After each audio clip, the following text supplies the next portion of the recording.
अस्सलाम वालेकुम मैम। वालेकुम अस्सलाम।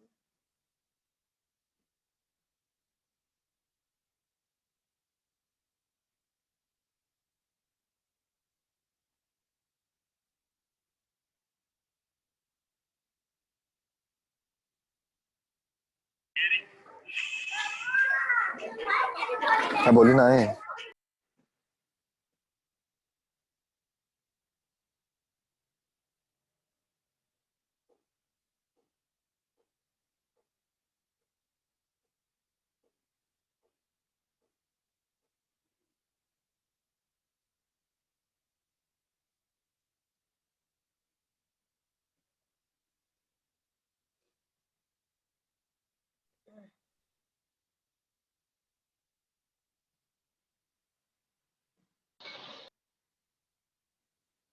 अस्सलाम वालेकुम मैम। वालेकुम अस्सलाम। क्या हाल है? मैम क्या हाल है? अल्लाह का शुक्र है, आप सुनाएं। मैं भी ठीक हूँ मैम। मैम जी मैम मेरा क्वेश्चन है। जी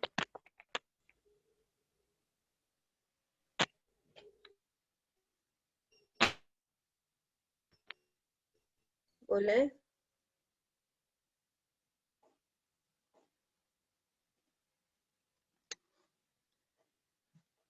बोले कहाँ चली गई?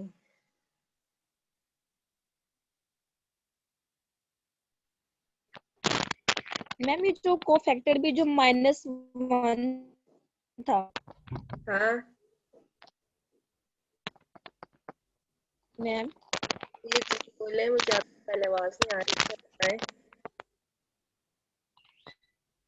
मैम ये जो को फैक्टर में मैम को फैक्टर में जो -1 की पावर 1 + 1 है। हाँ हाँ तो आवाज गायब हो जाती है। -1 की पावर 1 + 1, उसके बाद क्या कहती हैं?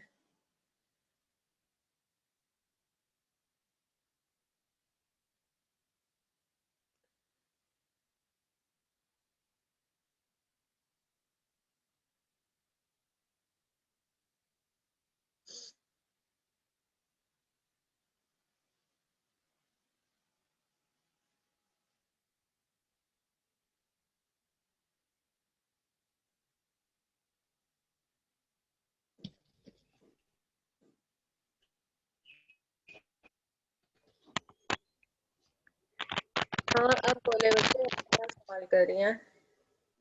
को फैक्टर में -1 की पावर 1 + 1, इससे आगे मुझे पता नहीं चल रहा आप क्या कह रही हैं। मैम वो मेरा नेट चला गया था। मैम पूछा ये -1 वैसे आया कैसे है ये हमने देखना होता है ना कि जैसे हम डिटर्मिनेंट फाइंड करते हैं, तो हमने पहले तो डिफाइन किया था कि पहला साइन हम प्लस लेते हैं, फिर माइनस लेते हैं, ऑल्टरनेट साइन लेते हैं। याद है ना? पहला प्लस लिया, फिर माइनस लिया, फिर प्लस लिया।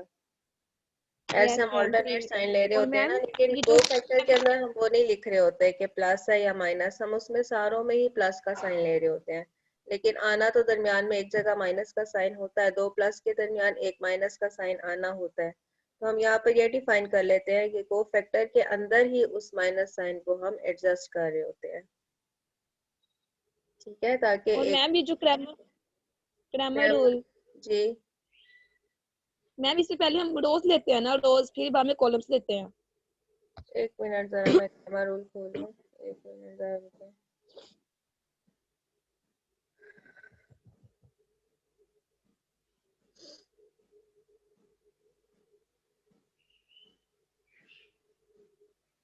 यहाँ पर क्रैमर रूल,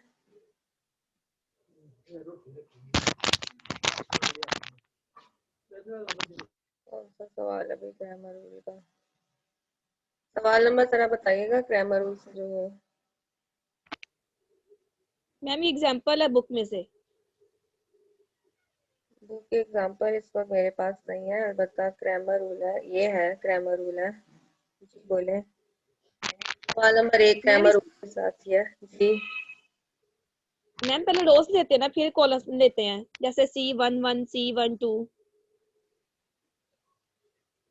क्रैमर रूल को आप डायरेक्ट कर लें, आप इसमें C11 C22 करने की जरूरत नहीं है, कोफैक्टर नहीं आपने फाइंड करने, आप डायरेक्ट कर लें। पहला आपने सबसे पहले काम करना है कि ए मैट्रिक्स जो है इसका डिटर्मिनेंट लिखना है, ठीक है।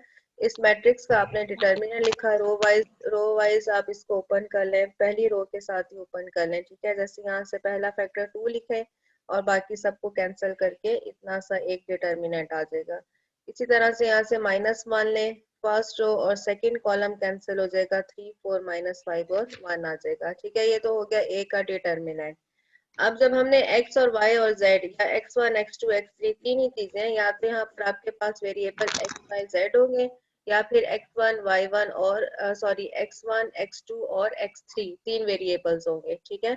तो क्रैमर रूल फाइंड करने का मेथड क्या है कि आपके पास ये जो पहला वेरिएबल होगा, पहला वेरिएबल है, ये चीज याद रखनी है, पहला वेरिएबल है तो आपने क्या करना है कि ये मैट्रिक्स है A, इस मैट्रिक्स में क्या करना है कि इसके पहले कॉलम को आपने चेंज करना होगा मैट्रिक्स बी के कॉलम के साथ 1 8 और 5, ठीक है। इसमें सिर्फ कॉलम्स ही की बात हो रही है।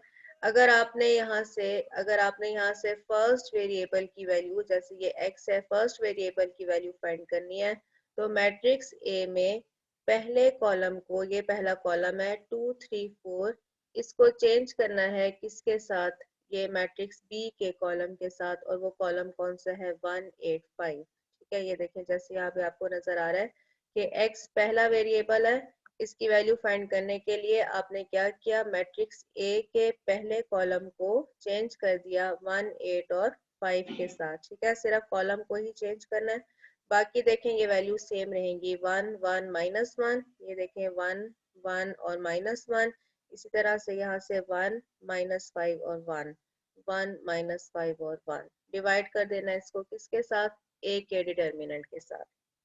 अगर आपने सेकंड वेरिएबल की वैल्यू फाइंड करनी है, जैसे कि सेकंड वेरिएबल इस वक्त हमारे पास y है, ठीक है, ये सेकंड वेरिएबल है, इसलिए अब आपको क्या करना पड़ेगा कि मैट्रिक्स ए का सेकंड कॉलम, ये सेकंड कॉलम है 1 1 और -1, इसको हम रिप्लेस कर देंगे किसके साथ, मैट्रिक्स बी के साथ। मैट्रिक्स बी क्या है 1 8 और 5, ठीक है।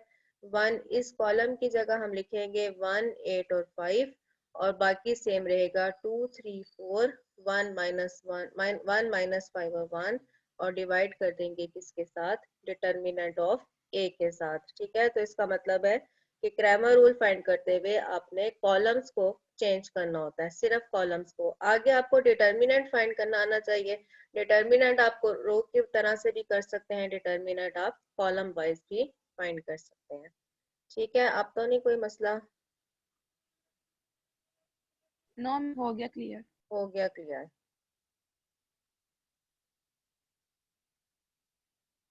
अच्छा जी, एक्सरसाइज हम कर रहे थे 8.1 के कुछ सवाल रहते थे, अभी हम 27 सवाल से हमने शुरू करना है।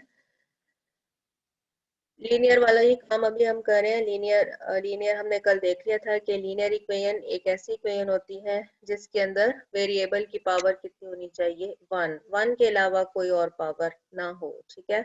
ऐसी इक्वेशन जिसके अंदर वेरिएबल की पावर 1 हो, ऐसी इक्वेशन क्या कहलाती है, ऐसी इक्वेशन हमारे पास लीनियर इक्वेशन कहलाती है।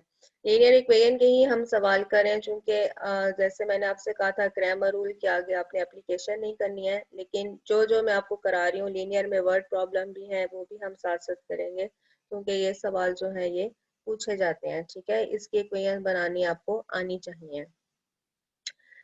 लीनियर है कि x+1/2, सवाल नंबर 27 है, x+1/2 centimetre and x+1 divided by 4 centimetre, ठीक है। ये यूनिट गिवन है, आप जानते हैं मीटर सेंटीमीटर यूनिट्स होते हैं। Are the length and width of the rectangle, एक रेक्टेंगल गिवन है। रेक्टेंगल भी आपको पता है एक स्क्वायर होता है जिसकी सारी साइड्स बराबर होती हैं, और एक रेक्टेंगल होता है जिसकी दो साइड्स आपस में इक्वल होती हैं। इक्वल का मतलब कि इनकी लेंथ बराबर होती है, ठीक है। जैसे कि मैंने यहाँ पर फिगर बना दी है कि ये मेरे पास एक रेक्टेंगल है, इसकी दो साइड्स बराबर होंगी, आमने सामने वाली दोनों साइड्स बराबर होंगी। यहाँ पर जैसे x प्लस 1/2 और ये भी x प्लस 1/2 होगा। ये लेंथ गिवन है और विड्थ मतलब कि इसकी चौड़ाई कितनी है x प्लस 1/4, तो ये भी कितनी होगी x प्लस 1/4। ठीक है, रेक्टेंगल की कंडीशन है। If the perimeter of the rectangle is 33 centimetre, parameter given है और ये किसके बराबर है 33 सेंटीमीटर के, find the length and width. हमारा काम क्या है कि लेंथ और विड्थ की वैल्यू फाइंड करनी है। लेंथ और विड्थ की वैल्यू फाइंड करने का यहाँ पर मतलब क्या है कि चूंकि इन दोनों के अंदर वेरिएबल x आ रहा है, तो सबसे पहले आपने इस x की वैल्यू फाइंड करनी है।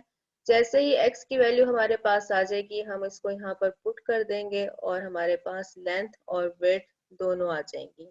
ठीक है, अब सबसे पहली चीज हमें गिवन है वो है parameter of the rectangle. Rectangle का पैरामीटर क्या होता है, ये बात आपको आनी चाहिए। कोई भी चीज हो, ठीक है, चाहे वो ट्राइंगल हो या स्क्वायर हो, या इस वक्त हमें क्या गिवन है, रेक्टेंगल गिवन है। कोई भी फिगर हो, ठीक है, उसमें पैरामीटर क्या होता है, पैरामीटर होता है कि इसकी जो साइड्स हैं, ठीक है, जितनी साइड्स हैं, कितनी है इस वक्त हमारे पास, 1 2 3 और 4। ट्राइंगल होता है तो हमारे पास कितनी साइड्स होनी थी, 3। ठीक है, इस वक्त हमारे पास 4 साइड्स हैं, तो पैरामीटर क्या होता है कि आप इन चारों साइड्स की लेंथ को जमा कर दें। इन चारों साइड्स की लेंथ को आपने जमा कर देना है। ठीक है, जैसे कि एक साइड हमारे पास ये है, इसकी लेंथ कितनी है x प्लस 1/2। ठीक है, एक साइड हमारे पास कितनी है x प्लस 1/4। ये वाली साइड कितनी है x प्लस 1/2, इसकी लेंथ है। इसी तरह से ये वाली साइड कितनी है x प्लस 1/4। तो पैरामीटर क्या चीज है, पैरामीटर जब भी आपने फाइंड करना हो तो इसका मतलब है कि sum of all sides of rectangle. ठीक है, sum of lengths of all sides of the rectangle, सारी साइड्स को हमने सिर्फ जमा कर देना है। तो ये आ जाएगा x plus 1/2, x plus 1/4, x plus 1/2, x plus 1/4। हमने चारों साइड्स को यहाँ पर जमा करके लिख दिया है। ठीक है, किसी भी फिगर का पैरामीटर आपने फाइंड करना हो तो याद रखना है कि उसकी सारी साइड्स की लेंथ को जमा कर देते हैं। ठीक है, अब देखें यहाँ पर हमारे पास ये जमा करके वैल्यू आई, इसका एलसीएम ले लेते हैं। ठीक है, एलसीएम हमारे पास कितना आएगा, जो इनमें बड़ी रकम है 4 और 2 का एलसीएम कितना आएगा, 4 आएगा। अब इस पर 2 है तो ये वाला 2 इसके साथ डिवाइड होगा। ठीक है, तो 2 आंसर में आता है। अब 2 को आपने यहाँ पर मल्टीप्लाई कर देना होगा, एलसीएम लेना आपको आता होगा, 2x प्लस 1। इसी तरह से ये वाला 2 है, ये 4 है। 4 जो है वो इस 2 के ऊपर डिवाइड होकर आंसर कितना देता है, 2। जो आंसर आपके पास आता है उसको आपने इस टर्म के साथ डिवाइड करना, सॉरी मल्टीप्लाई करना होता है। तो ये हो जाएगा 2x प्लस 1। 4 से डिवाइड होकर आंसर 1 देता है, इसलिए डायरेक्ट x प्लस 1 आ जाएगा। और नेक्स्ट है कि ये वाली टर्म है, ये भी 4 से डिवाइड हो जाएगा, डायरेक्ट आपके पास x प्लस 1 आ जाता है। इसको हमने सॉल्व किया तो 2x प्लस 2, इसी तरह से यहाँ पर भी 2x प्लस 2 आ गया, ये x प्लस 1 आ गए। x वाली सारी रकम जमा कर दें। x वाली हमारे पास कितनी वैल्यूज है, एक है 2x, फिर 2x मतलब 4x हो गया, फिर x हुआ तो 5x हो गया, और इसके अंदर फिर x जमा किया तो 6x हो गया, 6x। इसी तरह से 2 प्लस 2 प्लस 1 प्लस 1, ये भी कितना आ गया, 6 आ गया। 6 ऊपर वाली टर्म से कॉमन आ रहा है, दोनों टर्म्स के अंदर 6 मौजूद है, हमने 6 को कॉमन लिया, x प्लस 1/4। अब ये डिवीजन हो रही है। ठीक है, 2 पर डिवाइड हो रहा है, 6 को 2 पर डिवाइड किया तो 3 आया, 4 को 2 पर डिवाइड किया तो 2 आ गया। 3/2 x प्लस 1 हमारे पास पैरामीटर आया है। ठीक है, रेक्टेंगल का पैरामीटर आ गया हमारे पास। Sum of all sides of rectangle हमने फाइंड कर लिया। लेकिन अब आप सवाल में देखें, सवाल में आपको पैरामीटर की वैल्यू गिवन है। ठीक है, the parameter of the rectangle is 33 centimetre. Rectangle का पैरामीटर 33 सेंटीमीटर के बराबर है। अब हम यहाँ पर क्या करेंगे, इसकी वैल्यू को पुट करेंगे। But given that parameter is equal to, parameter के लिए p का वर्ड यूज कर लें, but given that parameter is equal to 33 centimetre. ठीक है, एक तो हमने इसको यहाँ से कैलकुलेट किया कि सारी साइड्स को हमने जमा कर दिया, दूसरी चीज क्या है कि हमें p की वैल्यू गिवन है, उधर हमने p की वैल्यू लिख दी 33। अब इसको हम सॉल्व करते हैं। ये 3/2 था, यहाँ पर मल्टीप्लाई हो रहा है, दूसरी तरफ जाएगा तो उलट जाता है, 2 ऊपर आ जाएगा और 3 नीचे आ जाएगा। ये बात आप जानते होंगे। बेशक चाहे तो क्रॉस मल्टीप्लिकेशन कर लें, ये 2 इधर चला जाएगा और 3 नीचे आ जाएगा। 3 जो है वो 33 के ऊपर कैंसिल करके कितना आंसर आया 11। 11 को 2 से मल्टीप्लाई किया तो 22 आ गया। x प्लस 1 की वैल्यू 22, तो x किसके बराबर हो जाएगा, x बराबर हो जाएगा 21 के, क्योंकि ये प्लस 1 उधर जाकर माइनस का 1 हो जाएगा। x किसके बराबर हो जाएगा 21। x की वैल्यू हमारे पास आ गई है, लेकिन हमारा सवाल यहाँ पर खत्म नहीं होता। हमने लेंथ और विड्थ फाइंड करनी थी। क्या लेंथ और विड्थ की वैल्यू फाइंड करनी है, तो हम क्या करेंगे, जहां पर हमें x गिवन है उसकी जगह पे वैल्यू लिखेंगे। ठीक है, x की जगह हमने लिखा 21 प्लस 1 डिवाइडेड बाई 2, 22/2, 11 सेंटीमीटर हमारे पास लेंथ है। और विड्थ कितनी है, विड्थ हमारे पास अगेन x की यही वाली वैल्यू, एक ही वैल्यू आई हुई है, इसको यहाँ पर लिखेंगे 21 प्लस 1 से ये 22/4, 11/2 सेंटीमीटर। तो लेंथ भी आ गया और विड्थ भी आ गया। लेकिन सवाल करने का मेथड था, ये चीज आपने याद रखनी है कि पैरामीटर क्या होता है। जस्ट एक यही चीज है, बाकी इसमें कोई और ऐसी चीज नहीं है जो आप ना लिख सकें। सिर्फ एक यही है कि लेंथ ऑफ ऑल साइड्स को आपने क्या कर देना होता है, जमा कर देना होता है। सवाल नंबर 28 है, सईद इज 46 इयर्स ओल्ड। ठीक है, सईद की एज गिवन है 46 years.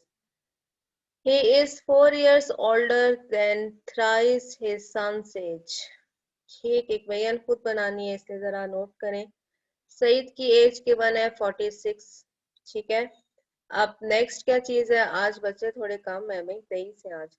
He is 4 years old, 4 years old, ठीक है, older than thrice his son age। ठीक है, इसका क्या मतलब है कि 3 टाइम लिखा हो या थ्राइस लिखा हो, एक ही बात है। ठीक है, इसी जैसे कि 2 टाइम्स लिखा हो या ट्वाइस लिखा हो, ठीक है, ये भी एक ही बात होती है। क्या कंडीशन गिवन है, कंडीशन गिवन है कि जो सईद है उसकी एज अपने बेटे की एज से थ्राइस थ्राइस जो है वो ज्यादा है। थ्राइस मल्टीप्लिकेशन करनी है और साथ में क्या है कि 4 नंबर और भी ज्यादा है। ठीक है, तो सबसे पहली चीज मैंने आपको बताया था कि मल्टीप्लिकेशन पहले की जाती है, मल्टीप्लिकेशन पहले की जाती है और बाद में एडिशन या सब्ट्रैक्शन की जाती है। तो सबसे पहले हम क्या करेंगे, सबसे पहली चीज जो हमने लेनी है, सन की एज ले लेते हैं। ठीक है, लेट हम कर लेते हैं कि सन की एज कितनी है, एक्स है। ठीक है, सन की एज कितनी है, एक्स ईयर्स। ठीक है, कंडीशन चूंकि इसके ऊपर लगी हुई है इसलिए हम यही ले लेते हैं कि सन की एज हमारे पास कितनी है, एक्स ईयर्स है। सही है, अब हमने क्या करना है, अब हमने करना है कि सन की एज को 3 दफा मल्टीप्लाई करना है, तो ये क्या बन जाएगा 3x। सही हो गया, सन की एज को पहले मल्टीप्लाई करेंगे। अब क्या है कि इस मल्टीप्लिकेशन से भी 4 साल बड़ी है, 4 इयर्स ओल्डर, ओल्डर मतलब ज्यादा है, तो आप क्या करेंगे कि यहाँ पर 4 को ऐड कर देंगे। ठीक है, तो ये हमारे पास कंडीशन आई।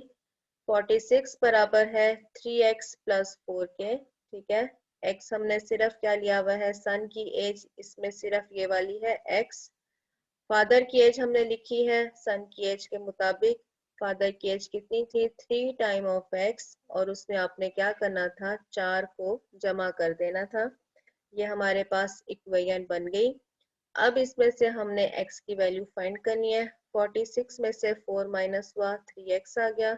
42 बराबर होगा 3x के, x की वैल्यू कितनी आ जाएगी 14। इसका क्या मतलब है कि सन की एज कितनी है 14 इयर्स।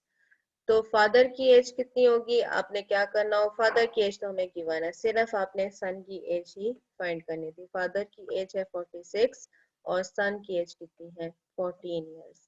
यहाँ पर कोई सवाल पूछना हो, 2 सवाल हमने किए हैं, कोई नहीं।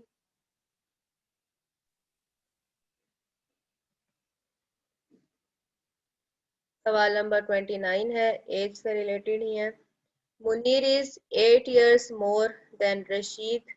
ठीक है, मुनीर जो है वो 8 साल बड़ा है, यही मतलब बन रहा है ना मोर का। मोर है तो इसका मतलब है ज्यादा की बात हो रही है, तो जब भी ज्यादा की बात होगी तो आप उसमें एडिशन कर देंगे।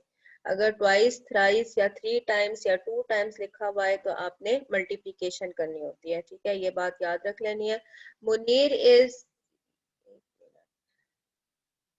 Munir is 8 years more than Rashid and Bashir is 2 years younger than Rashid. ठीक है, younger की बात हो रही है मतलब कि छोटा हो जाएगा।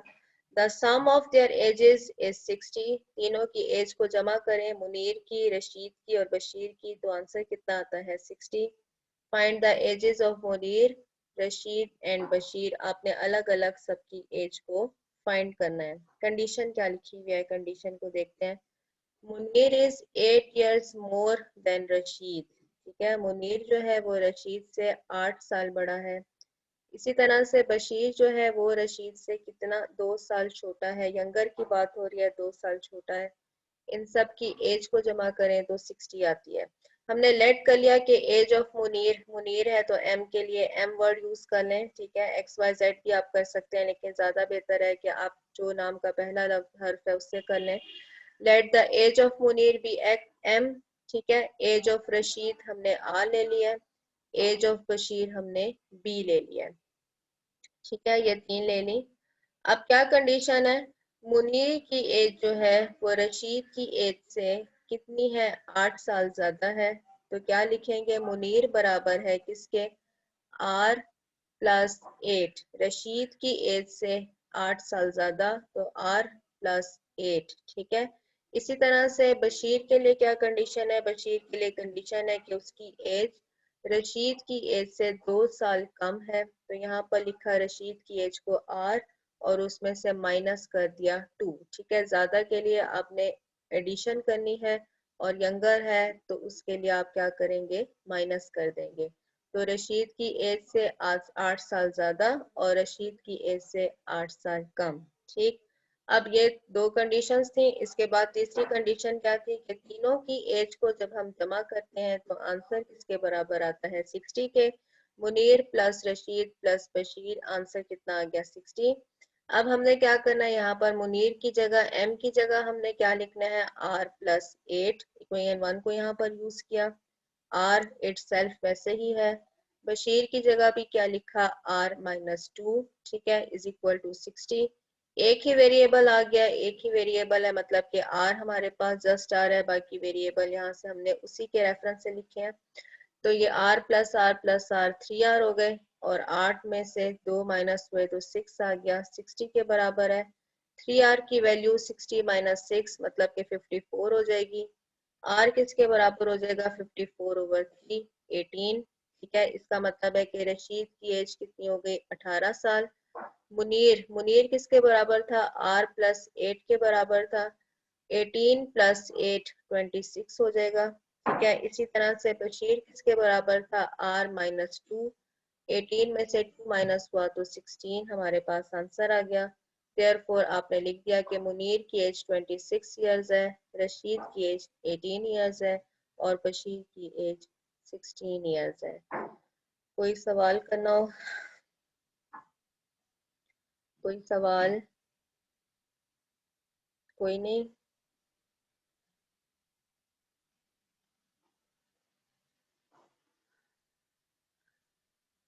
सवाल नंबर 30 है, the sum of product The sum of present age of Abdullah and the age before 7 years is 31.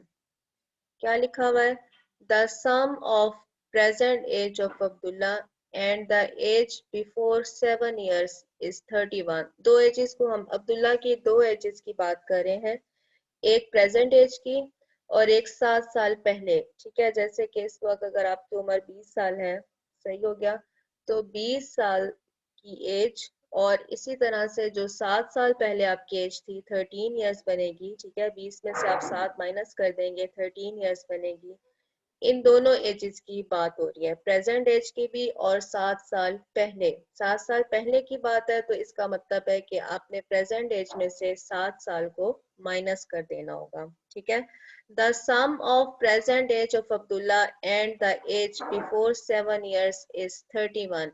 Abdullah की प्रेजेंट एज में आपने जमा करना है, सम फाइंड करना है अब्दुल्ला की एज जो 7 साल पहले थी। इन दोनों को जब हम जमा करते हैं तो आंसर कितना आता है 31। Find the present age of Abdullah and what will be the his age after 7 years। Before की बात हो रही है तो आपने 7 को माइनस कर देना है, आफ्टर की बात हो रही है प्रेजेंट एज से आफ्टर, ठीक है, 7 साल बाद की बात हो रही है तो आपने क्या करना है 7 को प्रेजेंट एज में जमा कर देना है, ठीक है। पहले तो हम प्रेजेंट एज फाइंड करेंगे, उसके बाद जो उसकी 7 साल वाली उम्र बनती है वो फाइंड करेंगे। Let the present age of Abdullah be X, ठीक है, हमने अब्दुल्ला की प्रेजेंट एज को नाम दे दिया कि वो एक्स ईयर्स है। 7 साल पहले एज कितनी होगी, एक्स में से 7 को माइनस कर देंगे, बिल्कुल ऐसे ही है कि अगर आपकी एज 20 है तो 7 साल पहले 20 माइनस 7 13 होगी, ठीक है। अब हमने इन दोनों को जमा कर देना है, प्रेजेंट एज और 7 साल पहले वाली age, x plus X minus 7 31 years है, ये हमें गिवन है। 2x की वैल्यू कितनी हो जाएगी, 31 प्लस 7 से 38 हो जाएगी। x की वैल्यू कितनी आएगी, 38/2 से 19। इसका मतलब है कि अब्दुल्ला की प्रेजेंट एज हमारे पास आ चुकी है, प्रेजेंट एज कितनी है 19 साल, ठीक है। अब हमें क्या करना है कि उसकी एज फाइंड करनी है आफ्टर 7 years, 7 साल के बाद उसकी एज कितनी होगी। तो 7 साल बाद एज कितनी होगी कि 19 में आप 7 को ऐड कर दें, 19 प्लस 7 से कितनी एज आ जाएगी 26 years, ठीक है। दो तरह से बात हो रही थी, बिफोर एंड आफ्टर। अगर बिफोर करना है तो आपने माइनस करना होगा, और अगर आफ्टर की बात हो रही है तो उसके अंदर हम उसको ऐड कर देंगे। इसके बाद है जी 31, मेरा ख्याल से लास्ट क्वेश्चन है, नहीं 32 भी है। 31 है, in a student election, students का इलेक्शन हो रहा है, जैसे कि आप देखते हैं सीआर का चले इलेक्शन कर लें या स्टूडेंट्स की कम्युनिटी का कोई इलेक्शन है। In a student election 584 students voted for one or the other of two candidates for president। Students का इलेक्शन हो रहा है, प्रेसिडेंट की सीट है उसके लिए वोट दे रहे हैं स्टूडेंट्स, ठीक है। दो वोटर्स हैं हमारे पास, उनको टोटल वोट कितने हैं, टोटल वोट हमारे पास 584 हैं। क्या कंडीशन लिखी हुई थी कि स्टूडेंट्स जो है वो वोट दे रहे हैं फॉर वन और द अदर, ठीक है, किसी एक को देते हैं या किसी और दूसरे को दे देते हैं, ऑफ टू कैंडिडेट्स, दो कैंडिडेट्स हैं, ठीक है, दो कैंडिडेट्स हैं, और हमारे पास टोटल वोट्स कितने हैं 584। इफ द विनर, विनर जो है वो रिसीव करता है 122 मोर वोट्स, जाहिर सी बात है विनर के वोट ज्यादा होंगे, ठीक है, 122 वोट जो है वो उसके लूजर से ज्यादा है। Then the loser how many votes were cast for each candidate, आपने बताना है कि हर कैंडिडेट को कितने वोट जो है वो मिले हैं, ठीक है। क्या क्या चीजें गिवन है, हमें गिवन है कि टोटल वोट्स कितने हैं, टोटल वोट्स हमारे पास 584 है। दो ही हमारे पास कैंडिडेट्स हैं, ठीक है। जो विनर है उसके वोट लूजर के वोट से 122 ज्यादा है। आपने अलग अलग दोनों के वोट फाइंड करने हैं, ठीक है।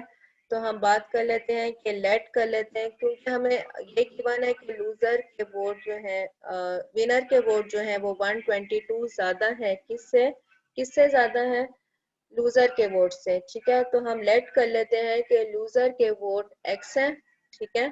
अब एक्स जितना भी नंबर है उससे विनर के वोट 122 ज्यादा है, इसलिए हम क्या करेंगे एक्स में 122 को ऐड कर लेंगे, ठीक है। वो लूजर के वोट हमने लिखा कि एक्स हो गए, विनर के वोट एक्स प्लस 122 हो गए। दोनों के वोट्स को जब हम जमा करते हैं, टोटल वोट्स फाइंड करते हैं, तो वो हमें गिवन है कि 584 के बराबर है। 2x प्लस 122 584 के बराबर है। 2x की वैल्यू कितनी आ जाएगी, 584 में से हम 122 माइनस कर देंगे 462, इसी तरह से x किसके बराबर हो जाएगा, 2 यहाँ पर मल्टीप्लाई हो रहा है, दूसरी तरफ जाकर डिवाइड हो जाएगा। 462 डिवाइडेड बाय 2 से 231। इसका मतलब है कि लूजर के वोट तो आ गए, वो कितने आ गए, 231, क्योंकि हमने लूजर के वोट x के बराबर लिए हुए थे। 231 हमारे पास लूजर के वोट आ गए। और वोट ऑफ विनर, विनर के वोट कितने हैं कि 231 से 122 नंबर ज्यादा है, तो ये कितना हो जाएगा, 231 प्लस 122 से 5353। ठीक है, ये हमारे पास इसका आंसर आया। कोई सवाल पूछना हो, काफी सारे हमने सवाल कर लिए हुए हैं। किसी सवाल में कोई प्रॉब्लम हो आप पूछ सकते हैं। ये सारे ही समझ आ रहे हैं या कुछ भी समझ नहीं आ रहा, दो ही बातें होती हैं। लास्ट एक क्वेश्चन है, दरमियान में से कुछ क्वेश्चंस मैंने नहीं भी किए हुए, जो एक जैसे थे वो नहीं थे, ठीक है, लेकिन काफी सारे यहाँ पर किए हुए हैं। The first stage of a rocket burns 28 seconds longer than the second stage. एक रॉकेट है, उसकी बर्न होने की स्टेज की वन है कि क्या स्टेज है। The first stage of a rocket burns 28 seconds longer than the second stage. ठीक है, if the total burning time for both stages is 152 seconds, how long does each stage burn? बिल्कुल ऐसे ही सवाल है जैसे अभी हमने 31 किया है, उसमें वोट्स थे, इसमें क्या है कि रॉकेट के बर्न की कंडीशन है, लेकिन बात वही है, टोटल हमें टाइम गिवन है। और क्या गिवन है, गिवन है कि the first stage of a rocket Burns 28 seconds longer. Longer की बात हो रही है, अगर शॉर्टर की बात होती तो आपने माइनस कर देना था, चूंकि लॉन्गर की बात हो रही है, इसका क्या मतलब है कि आप जमा कर देंगे। ठीक है, 28 सेकंड्स को जमा कर देंगे किसके अंदर, सेकंड स्टेज के अंदर। फर्स्ट स्टेज पर कंडीशन है, first stage of rocket Burns 28 seconds longer. ठीक है, देन द सेकंड स्टेज, तो सेकंड स्टेज को हमें x के बराबर लेना होगा या t के बराबर लेना होगा। ठीक है, क्योंकि कंडीशन जो आपने फाइंड करनी है वो फर्स्ट स्टेज की फाइंड करनी है। फर्स्ट स्टेज ज्यादा है सेकंड स्टेज से 28 सेकंड, तो आप क्या करेंगे कि सेकंड स्टेज को नाम दे देंगे किसका, t का। Let second stage burning time is equal to 2 seconds. Then first stage पर क्या कंडीशन है कि वो t से 28 सेकंड ज्यादा है, लॉन्गर है, तो ये कितना हो जाएगा, t प्लस 28। गिवन कंडीशन क्या है कि दोनों की जब टाइम को आप ऐड करते हैं t प्लस 28, तो टोटल टाइम कितना है, 152। इसका मतलब है कि 2t किसके बराबर हो जाएगा, 152 में से 28 माइनस हो जाएगा, 2t की वैल्यू आ जाएगी 124, तो t किसके बराबर हो जाएगा, 62 सेकेंड। इसका मतलब है कि सेकंड स्टेज चूंकि t के बराबर था, उसकी वैल्यू हमारे पास आ गई है 62 सेकेंड्स। ठीक है, तो फर्स्ट स्टेज किसके बराबर है, t प्लस 28, 62 प्लस 28 90 सेकेंड्स। तो ये इनकी अलग अलग स्टेजेस टाइम आ गए हैं, एक का हमारे पास आ रहा है 90 सेकेंड और एक का आ रहा है 28 सेकेंड। याद रखने की बात इसके अंदर क्या है, अब ये नहीं करना कि फर्स्ट स्टेज को टी का नाम दे दें, सेकेंड को हम टी प्लस 28 कर दें, ऐसा नहीं है। आपने इस सवाल को पहले पढ़ लेना है। कंडीशन किसके ऊपर लगी हुई है, कंडीशन लगी हुई है कि फर्स्ट स्टेज सेकेंड स्टेज से 28 ज्यादा है। ठीक है, तो इसका मतलब है कि सेकेंड स्टेज को आपको नाम देना पड़ेगा कोई सा भी वेरिएबल, टी ले लें, एक्स ले लें, आपकी अपनी मर्जी है, चूंकि टाइम था इसलिए हमने टी ले लिया। ठीक है, फर्स्ट स्टेज सेकेंड स्टेज से 28 सेकेंड ज्यादा है, तो इसका मतलब है कि आप सेकेंड स्टेज को टी का नाम देंगे और फर्स्ट स्टेज फाइंड करने के लिए उसके अंदर 28 को जमा कर लेंगे। जी 8.1, कोई सवाल आपने करना हो, 8.1 यहाँ पर खत्म हो रही है। कोई सवाल, कोई सवाल नहीं करना, सारा आ गया, कुछ तो बोलो। Yes ma'am. हाँ बोलो कुछ, सारे सवाल समझ आ गए हैं, कोई कहीं पर कोई प्रॉब्लम हो आप पूछ लें। 8.1 मैम हम सेकंड स्टेज को किसके साथ शो करना है? सेकेंड स्टेज सेकंड स्टेज को टी लिख लें या एक्स लिख लें, आपकी अपनी मर्जी है। Okay ma'am. ठीक है, बस पहले ये यस देख लेना मैम। कि किसके ऊपर कंडीशन लगी हुई है, ये चीज पढ़ लेनी है पहले। और ठीक कोई है मैम। सवाल?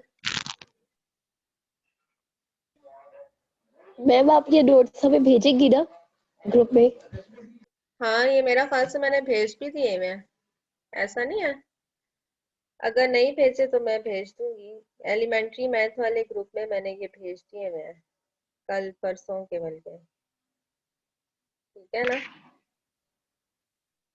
मैम अदरवाइज जी।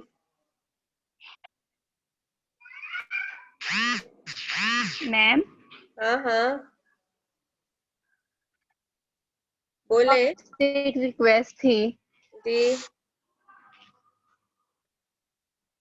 टेस्ट आपने सुबह लेना है चैप्टर नंबर 7 का, वो मंडे को ले लेंगे क्योंकि आज ही छुट्टी होगी तो फिर हम जरा अच्छे से प्रैक्टिस कर पाएंगे, अच्छा टेस्ट दे पाएंगे। ठीक है जी, मंडे को दे दीजिएगा। सही है। 7 चैप्टर का टेस्ट। मैम 7 चैप्टर का है? 7th चैप्टर का था ना, ग्रामर रूल जिसके अंदर है, 2 रूल है उसके अंदर। तो 7 चैप्टर का जो टेस्ट है, पहले ये डिसाइड हुआ था कि वेडनेसडे को होगा, अब मंडे को हमने कह लिया कि मंडे को कर लेंगे। ठीक हो गया? मैम मंडे को होगा? अब मंडे को होगा। कुछ स्टूडेंट्स कह रहे हैं कि हमारी कल कोई प्रेजेंटेशंस हैं और वैसे भी जरा छुट्टियों में हम तैयारी कर लेंगे। ठीक है ना? ठीक है मैम।